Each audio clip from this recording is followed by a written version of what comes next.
t'as 50 balais, quoi. Donc, t'es plus du tout dans le coup, tu sauras pas. Et on me colle une image d'octogénaire avec un déambulateur, quoi.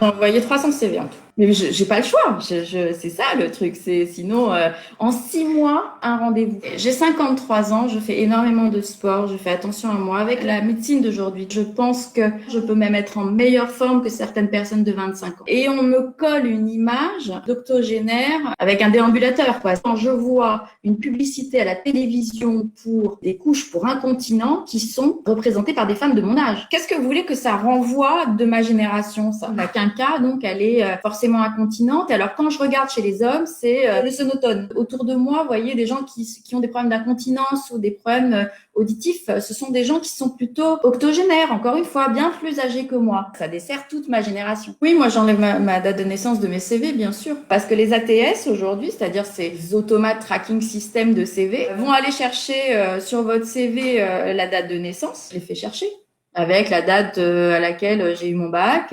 On m'a dit, fais attention, il y a des recruteurs, ça les agace.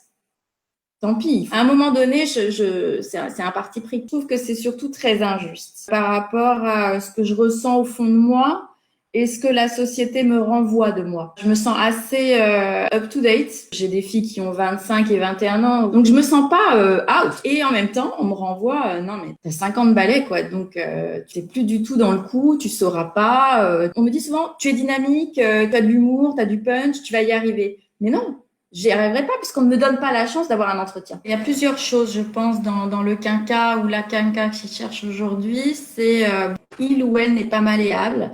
Il est has-been. Alors surtout dans le marketing et la communication, on a l'impression que vous, le gros hacking, vous savez pas ce que c'est.